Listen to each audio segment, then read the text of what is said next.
All right, so now that I've showed you how to assemble the main shaft, we're now gonna go onto the cluster gear. We're gonna test fit that. Remember, we're gonna do things in thirds here. So the first thing that we wanna check for is this pin, okay? This is the pin that holds the thrust washer in place, and oftentimes this likes to back out.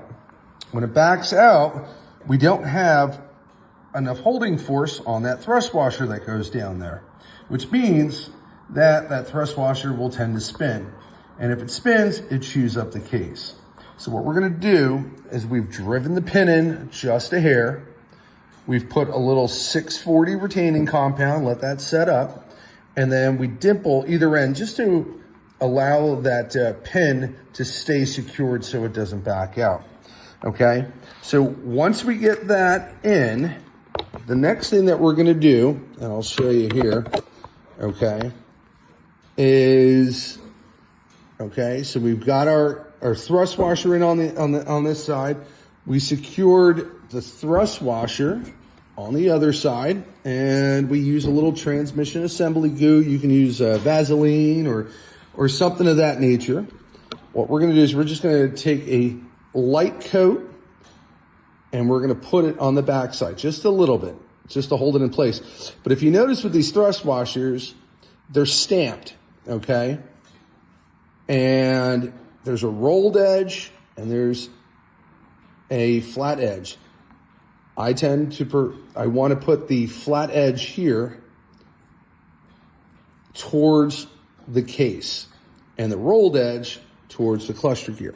So what we're gonna do is we're gonna put that in place and we're gonna really push down on it, okay? The next thing that we're gonna do is we're gonna take our counter shaft right here, the shaft that goes through the cluster gear, and we're gonna put that through the case carefully. We're gonna line up and we're gonna make sure that we're gonna put it in just enough to hold the thrust washer in place when we're dropping down the cluster gear, okay? So next thing we're gonna do is we're gonna take our cluster gear that we have here. We're just gonna throw a little lubricant in here and there, and we're gonna put that in the case, okay? And we're gonna drop it down nice and slowly. And we're gonna start putting the shaft in the case, okay? We're not gonna go all the way through. We just wanna get it on the other side. We're gonna open up and we're gonna make sure, because this is a big thing here, we're gonna make sure that the thrust washer is still in line, because a lot of times what I see is when guys are putting this in, they hammer it in not knowing that the thrust washer that's in here is lined up. So we've got it in just enough, just to hold it in place, okay? And we're gonna spin it. The next thing that we're gonna do is we're gonna take a dial indicator and we're gonna measure the end play that's in here, okay? So for end play on a T84,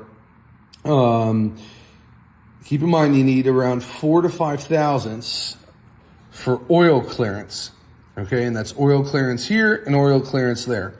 So we can shoot for, now like a T90 goes all the way up to 18, okay? 18 thousandths. What we can do is we can tighten this up just a hair using shims. And luckily, in the kits that I offer, we have some shims. Okay, so we'll put a dial indicator on here and we can shoot for 8 thousandths. And we can also go probably up to, I would say, around 13 thousandths to really tighten these cases up.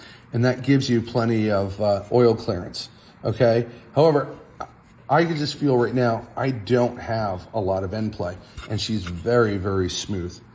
So I'll throw a dial indicator on this. We'll throw it on the back side of the gear because this is kind of easier. We'll measure that out and just make sure that we're in that spec.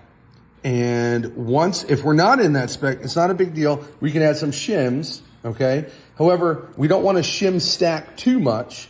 So you'll measure your shims out and, you know, instead of putting 2 shims, I think these are 10 thousandths, and I want to say that's a 20 thousandths. We just use the 1/20 thousand shim instead of shim stacking, okay? If that's the case, we want to double check that the pin has enough, which is down here, right? We want to make sure that little tiny pin has enough room to cover the extra shims that we put on there.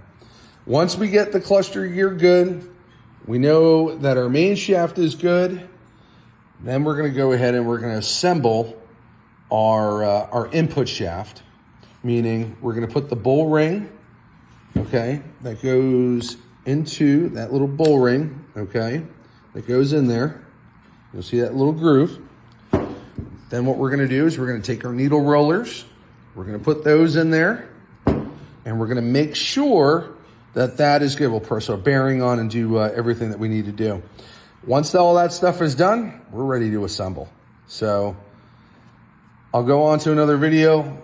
I'll show you the assembly of the input shaft, and that completes the 3 sections of getting ready to actually put this T84 together.